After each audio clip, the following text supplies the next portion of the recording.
بسم اللہ الرحمن الرحیم۔ اگر تم اڑ نہیں سکتے تو بھاگو، بھاگ نہیں سکتے تو چلو، چل نہیں سکتے تو رینگو، لیکن آگے بڑھنا نہ چھوڑو۔ کامیابی ہمیشہ ناکامیوں کے بعد آتی ہے۔ اس دنیا میں فتح صرف اسی کی ہے جو شکست کو مان لینے کا حوصلہ رکھتا ہے۔ ان حضرت صلی اللہ علیہ وآلہ وسلم نے فرمایا، 7 آدمی قیامت کے دن رحمت الہی کے سائے تلے ہوں گے۔ ان میں سے ایک وہ شخص ہے جس نے اللہ کو خلوت میں یاد کیا اور اس کی محبت اور خواہشیت سے اس کی آنکھوں سے آنسو جاری ہو گئے۔ اولاد کو نئے جوتے اور نئے کپڑوں میں دیکھ کر خود پرانے جوتے اور کپڑے پہن کر مسکرانے والی ہستی کو باپ کہتے ہیں۔ کسی کے بارے میں غلط گمان نہ کریں کیونکہ آپ اس کی زندگی کی الجھنوں سے واقف نہیں ہیں۔ رات سوچا ماں تیرے احسان لکھوں، ہو گئی صبح کیا کیا میں نادان لکھوں، میرے الفاظ نہیں قابل تیری شان کے، میں کس طرح تیری ہستی کی عنوان لکھوں۔ ہوا ہے تجھ سے بچھڑنے کے بعد یہ معلوم کہ تو نہیں تھی، تیرے ساتھ ایک دنیا تھی۔ نیت کتنی بھی اچھی کیوں نہ ہو، دنیا تم کو تمہارے دکھاوے سے جانتی ہے، اور دکھاوا چاہے کتنا بھی اچھا کیوں نہ ہو، اللہ تم کو تمہاری نیت سے جانتا ہے۔ توبہ کا آنسو بھی کمال کا آنسو ہے، گرتا باہر ہے اور صفائی اندر کی کر دیتا ہے۔ ماں ہر رشتے کی کمی پوری کر سکتی ہے، لیکن ماں کی کمی کوئی پوری نہیں کر سکتا۔ ظلم اور غرور کی سزا دنیا میں ضرور ملتی ہے۔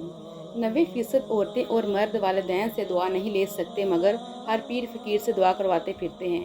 والدین سے بڑا پیر کوئی نہیں۔ گرتے ہوئے آنسو اور ٹوٹے ہوئے دل کی قدر تو بس اللہ ہی جانتا ہے۔ انسان کی انسانیت تب ختم ہوتی ہے جب اسے دوسروں کے دکھوں پر ہنسی آنے لگتی ہے۔ کون کیا کر رہا ہے، کیسے کر رہا ہے، کیوں کر رہا ہے، ان سب سے آپ جتنا دور رہو گے اتنا ہی خوش رہو گے۔ رشتوں کو ایسی خوبی سے نبھاؤ جیسے شہد کی مکھی پھولوں سے رس بھی لے لیتی ہے اور ان کا نقصان بھی نہیں ہونے دیتی۔ بات ہمیشہ تمیز سے اور اعتراض دلیل سے کیجیے، کیونکہ زبان تو حیوانوں کے منہ میں بھی ہوتی ہے، مگر وہ علم اور سلیقے سے محروم ہوتے ہیں۔ اس خدا سے ڈرتے رہو جس کی صفات یہ ہیں کہ اگر تم بات کرو تو سنتا ہے، اگر دل میں رکھو تو وہ جانتا ہے۔ جب کسی کو کسی سے رشتہ ختم کرنا ہو تو سب سے پہلے وہ اپنی زبان کی مٹھاس ختم کرتا ہے۔ اچھا دوست چاہے جتنی بار روٹھے، اسے ہر بار منا لینا چاہیے، کیونکہ تسبیح کے دانے چاہے جتنی بار بکھریں چن لیے جاتے ہیں۔ غلطی ماننے اور گناہ چھوڑنے میں کبھی دیر مت کرو، کیونکہ سفر جتنا طویل ہوتا جائے گا، واپسی اتنی ہی دشوار ہوگی۔ سخت ہاتھوں سے بھی چھوٹ جاتی ہیں انگلیاں، رشتے طاقت سے نہیں محبت سے تھامے جاتے ہیں۔ ڈھونڈنے پر وہی ملتا ہے جو کھو گیا ہو، وہ نہیں مل سکتا جو بدل گیا ہو۔ حقیقت تو یہ ہے کہ بعض اوقات ہم پوری طرح مخلص ہو کر بھی کسی کی نظروں میں بیکار ہی ہوتے ہیں۔ دوستی وہ جو آپ کے جذبات کو سمجھے، ہم سفر وہ جو آپ کے احساس کو سمجھے۔ مل تو جاتے ہیں سب اپنا کہنے والے، پر اپنا وہ جو بن کہے آپ کی ہر بات کو سمجھے۔ بڑوں بڑوں کی بڑی بڑی خدمت کرنے کی بجائے چھوٹے لوگوں کی چھوٹی چھوٹی ضروریات پوری کر دیا کریں، ان کی زبان سے نکلی ہوئی دعا سے آپ کی تقدیر بدل سکتی ہے۔ اچھا وقت اور اچھے لوگ ہر کسی کے مقدر میں نہیں ہوتے، جب بھی ان میں سے کوئی مل جائے تو اسے ضائع نہیں کرنا چاہیے۔ صبر دے کر نہیں بھیجا جاتا، آہستہ آہستہ ہر آزمائش پر عطا کیا جاتا ہے، ورنہ انسان تو اپنی پہلی آزمائش کو ہی آخری حد مان لیتا۔ بے نسل آدمی کی بڑی پہچان یہ ہے کہ آپ اسے جس قدر عزت دیں گے وہ آپ کو اسی قدر زیادہ تکلیف دے گا۔ ہمیشہ اللہ سے ڈرتے رہنا اور کبھی بھی کسی کی غربت، بے بسی اور بیماری کا مذاق مت اڑانا۔ اللہ کی پکڑ بڑی سخت ہے، یہ وقت تم پر بھی آ سکتا ہے۔ یاد رکھنا، بادشاہ کو فقیر اور تندرست کو بیمار ہونے میں دیر نہیں لگتی۔ انسان جتنی محنت عیب چھپانے میں کرتا ہے، اس سے بھی کم محنت سے عیب کو دور کیا جا سکتا ہے۔ نفرت بھی بھلا کوئی کرنے کی چیز ہے۔ صبر کیجیے، رحم کیجیے، معاف کیجیے۔ منافق کی ہمدردی دشمن کی تلوار سے زیادہ خطرناک ہوتی ہے۔ جب ساری دنیا منہ پھیر لیتی ہے تو اس وقت بھی اللہ آپ کے ساتھ ہوتا ہے۔ بے حسی کہہ لیں یا ناقدری، مگر انسان نے ہمیشہ اپنے خیر خواہ کو اس کے چلے جانے کے بعد پہچانا ہے۔ میرے مالک رو رو کے بس یہی دعا مانگتا ہوں، اپنے سوا کسی کا محتاج نہ کرنا مجھ کو۔ آپ کی منزل وہاں تک ہے جہاں تک آپ ہمت نہیں ہارتے۔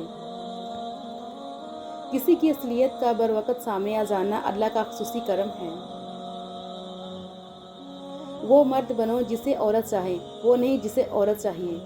انسان کا سب سے بڑا دشمن اس کا دماغ ہے، پکڑ پکڑ کے لاتا ہے ان لمحوں کو جو اذیت دیتے ہیں۔ اپنے بچوں کے لیے اعلیٰ مثال قائم کریں، ان کو دینے کی عادت ڈالیں، مانگنے اور چھیننے کی نہیں۔ کائنات کی سب سے مہنگی چیز احساس ہے، جو دنیا کے ہر انسان کے پاس نہیں ہوتا۔ اللہ آزماتا ہے اس چیز سے جو تمہیں بہت پیاری ہوتی ہے، تاکہ اس چیز کے ملنے کی طرف تمہیں اللہ سے ملا دے۔ جب لوگ تمہیں تکلیف میں اکیلا چھوڑ دیں تو جان لو کہ اللہ تمہارے کام کا ذمہ خود لینا چاہتا ہے۔ روزانہ اس دنیا سے لوگوں کا رخصت ہوتے رہنا زندہ رہنے والوں کے لیے بہت بڑی نصیحت ہے۔ زندگی کو سادہ مگر خیالات کو بلند رکھو۔ مانگنے والے کو دنیا دیتی ہے اور دینے والے کو اللہ دیتا ہے۔ توبہ کا آنسو بھی کمال کا آنسو ہے، گرتا باہر ہے اور صفائی اندر کی کر دیتا ہے۔ مشکلات سے دوستی رکھیں، آسانیاں غلام رہیں گی۔ جب تم نماز کے وقت کا بے قراری سے انتظار کرنے لگو، سمجھ لینا تمہیں اپنے رب سے عشق ہو گیا ہے۔ صبح کی نیند انسان کے ارادوں کو کمزور کرتی ہے، منزلوں کو حاصل کرنے والے کبھی دیر تک سویا نہیں کرتے۔ ہمیشہ ایسے لوگوں سے مشورہ لو جو اللہ سے ڈرتے ہوں۔ کچھ لوگ ہمارے پاس تسلی دینے نہیں بلکہ تسلی کرنے آتے ہیں کہ ہم واقعی تکلیف میں ہیں۔ اگر میاں بیوی کی آپس میں بن جائے تو پھر سارے خاندان کی ان سے نہیں بنتی۔ میرے مالک، رو رو کے بس یہی دعا مانگتا ہوں، اپنے سوا کسی کا محتاج نہ کرنا مجھ کو۔ کبھی کبھی لوگ بہترین کی تلاش میں بہتر کو بھی کھو دیتے ہیں۔